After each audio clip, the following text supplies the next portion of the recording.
Sup everyone, welcome back to another video, and today we have a pretty interesting one. It happens once a month at this point because of the shortened patches, but I'm going to be taking a shot in the dark at what's going to be happening in patch 3.3. Now, believe it or not, your boy here doesn't look at leaks. At least I don't actively seek them out. Whatever is spoiled to me through comment sections and people just being people, that's outside of my control. But thankfully, I have not really read up on anything pertaining to scaramouche and faruzan. Now, yes, that does mean I have pretty much been non-existent online and on most social media platforms, but that all culminates to this very moment right now, where I am going to try to break down, at least logistically, I think, the reasons why I think scaramouche and faruzan could be what I think they are. Okay, so I mean, it's up to you if you want to believe what I'm saying or not, but I'm just letting you guys know these videos are actually incredibly fun for me. They're like once a month kind of videos, so I'm just trying to have fun here, and a lot of people who watch my content believe me, so let's just go ahead and talk about this, right?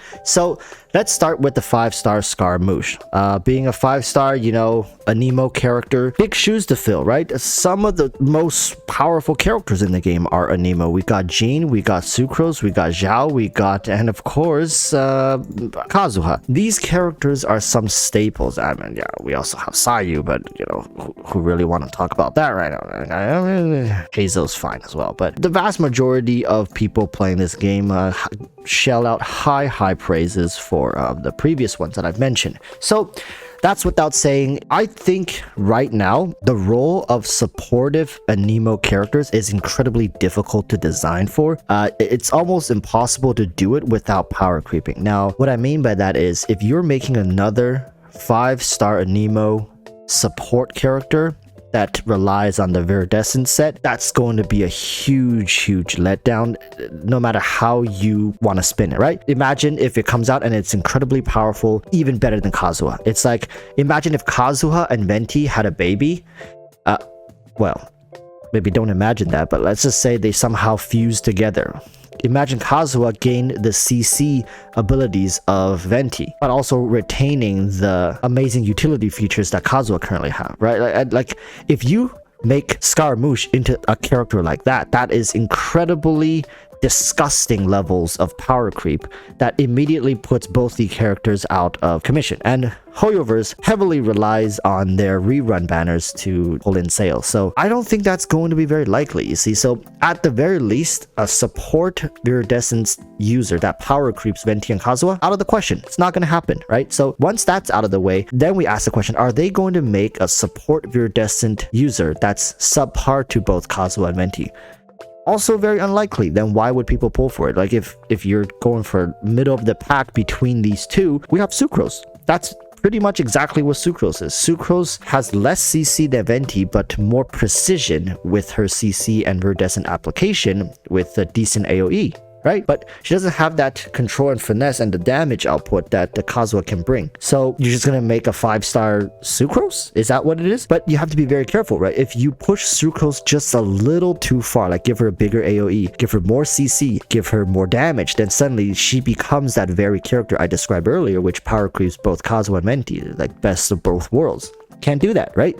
So incredibly difficult, which means that it's a high chance HoYoverse doesn't even want to explore further with Viridescent support. Now here's the thing, we should be getting an artifact domain in this patch, in patch 3.3. There should be a new artifact domain. Now, with 2 new characters coming out, both being a Nemo and a new artifact domain, this really gets me scratching my head, right? Okay, so what's the other alternative? Could Scaramouche potentially be like an off-field support DPS, like a Nemo Yelan? But then, you see, here's the tricky part. Then what would Faruzan do? The last time I recall, I don't know, like this could be the last time, or there could have been one more, but when they released Goro and Ito together, Ito was an on-field hypercarry with a dedicated 4-star Geo support, and this really makes me think that with Scaramouche coming out with a dedicated 4-star to match his element screams another hypercarry. So that brings us to Xiao. Now, I've said many times in the past that I feel sorry for people who play Xiao and mains Xiao. And this could be very good for Xiao, or it could be absolutely devastating. Now, the happy version of how this ends is Scaramouche comes out, strong character, performs extremely well, focuses more maybe on single target or something like that. I don't know. And it leaves the AoE stuff to Xiao, while Faruzan can work both for Xiao and for Scaramouche, so she just becomes an all-purposeful Anemo buffer, right? So Xiao players can benefit extremely from the release of Faruzan, and then the new artifact domain can also benefit Xiao, even though we currently do have this kind of copium set with Xiao for when the Ayato domain came out. But it was a very minor upgrade from his original set, being the 2 Viridescents, 2 Gladiators set. So I mean, people probably didn't even bother to farm up that new set. Content creators did, but for the vast majority of people, the upgrade was so minor that it wasn't even worthwhile spending potentially weeks and months in that domain. So hopefully this new artifact domain, if it does come out to service Scaramouche, and if Scaramouche does end up being an Anemo hyper carry, that this artifact set also benefits Xiao. So it's an upgrade for Xiao mains, just as Faruzan is also going to be a Xiao upgrade. Now, does Xiao need this damage upgrade? No, of course not. Nobody in the game needs more damage, right? Like, not even Xinyan. Xinyan mains even has enough. Amber mains has enough damage, but that's not the point. The point is bringing Xiao up to the level and playing field of other counterparts. I mentioned Ito earlier. Like, Ito came out, the man came out with everything he could possibly need to succeed, and a more futuristic kit design that has better constellations that flows into each other seamlessly. You know, Xiao was pretty much crippled on arrival, my friends. So I'm just out here trying to seek justice, my man. Like, I just want Xiao to finally have an even playing field with his other counterparts. Sure, you guys might be like, oh my god, but my Xiao does so much damage that it's rivaling Ito's damage. Like, that's capped, because if you equalize everything, at the end of the day, Ito has a C6 Goro buff in him, you know, and let's just not even talk about constellations. Keeping it at C0, it's already not fair. So Faruzan should even the playing field for Xiao, as well as introducing to us a new option to play an Anemo hypercarry team in the form of Scaramouche,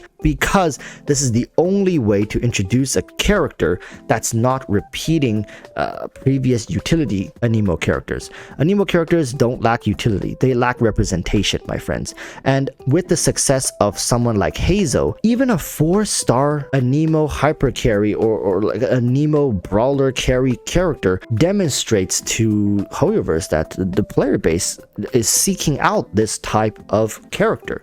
Anemo needs more diversity and roles in its 5-star roster.